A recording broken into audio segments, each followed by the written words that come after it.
So, when shaping a surfboard, it's always important to have a clean outline. The way shapers do that is by using a template.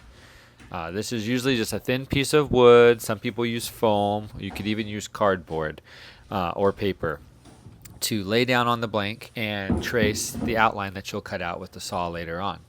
There's different ways to do it. Some people use full board templates. The way that I like to do it is by using a spin template. A spin template is different from a full outline. A full outline is the full shape of the board, both sides or half side, but it's going to be 6 to 10 feet long depending on how big the board is. A spin template is only half of that. So it will be on the one side of it, it will be the nose to the middle of the board, and on the other side it will be the middle of the board to the tail. So you can spin the template around. It will only take up 3 to 4 feet of room, and it makes it easier to mix and match templates to make a custom design. So we're going to walk through how to make a surfboard spin template.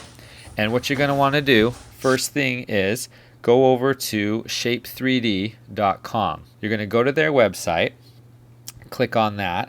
When you get into their website, you're going to scroll down and the pricing's right there. You want just the design for this. Okay, you can do a month of it and it's like $3. Not too bad at all. So you're going to go through and you're going to purchase that. This is going to give you, it'll give you directions on how to download it and install it. Once it's installed, you can go ahead and create a new file.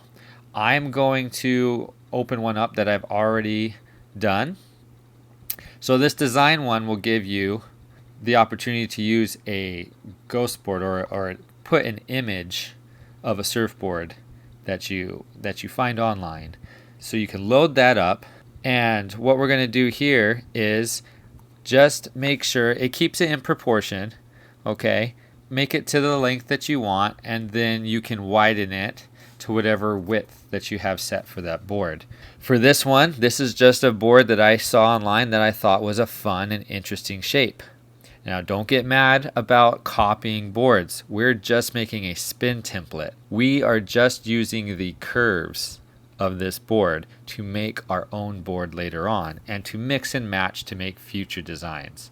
So you tweak it, you get it exactly where you'd like to go. There's plenty of tutorials online on how to use Shape 3D. As you can see here, I add a control point in the back for that little hip, and then it's good to go. This is all you have to do. You don't have to worry about anything else. So after your board, after your outline is good to go, then you're going to want to go up to the plan view. The plan view is going to give the overall, but you want to go up to the top to full scale, and you're going to want to go to spin template. This is going to give you a printable file. Okay, you can save it or export it as a PDF to your desktop, and then you have a PDF to print out and page by page so that you can go through and cut them out and tape them together and have your full size spin template. So for ours, what we want to do is we are going to use a couple of tools, and that's pretty much it.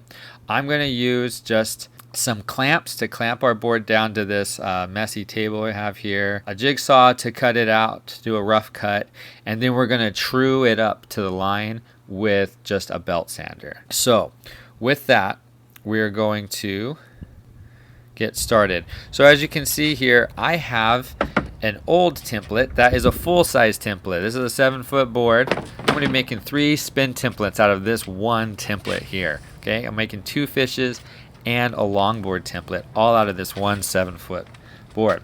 So I have these ones that I've already cut out, taped together, all done by Shape 3D. Trace those onto the board, and then we can clamp it down and start cutting it out. So we'll start by clamping it down. Here I'm going to clamp it down, and it's on the perimeter, so it's not on the actual spin template. When we clamp it down later on the actual template, it'll be important to put just another little piece of scrap wood in between so that you don't bruise or smash the actual wood that we're working on. After that, we're going to grab the saw, and we're just going to do a rough cut. It's important, get close to the line, but you know, just don't go over the line, but get close enough to where you're not having to sand forever. Okay, so we're going to cut each of these out, and then we're going to move on to the next step. Now that everything is cut out, we're going to take those individual ones, and we're going to take our belt sander, and we're going to clamp it down. You can see the pieces of wood there clamped to keep it safe, and then we're just going to run in long, even strokes. Okay, this belt sander is long, so it's going to level out any of the little bumps that you had with the jigsaw, and then you can just run it back and forth in nice strokes to get them nice and smooth and trued up to that original line that you drew. Especially with this wood that I'm using, this composite, it is a little bit feathery after you cut it. So I go through and I just take my Surfboard and I just gently run it along the edge on both sides, and it takes off all of those extra like fuzzies and makes it nice and clean. Okay, so this one I'm doing it for the fish. You can see this one sticking up and they just come straight off. Just super gentle, super easy. After that, I will put them all together and just take a good size bit that's big enough for a screw head to go through and just put a big old hole straight through them.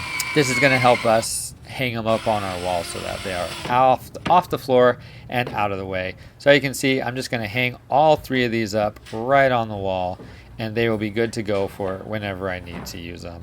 I've left them on the floor before in old sheds. If there's water or a leak or anything, these things just soak it up and get ruined. So it's always best to just hang them up, get them off the floor, get them out of the way. Thanks for watching. If you liked this video, feel free to subscribe or check out some of my other videos that I've uploaded.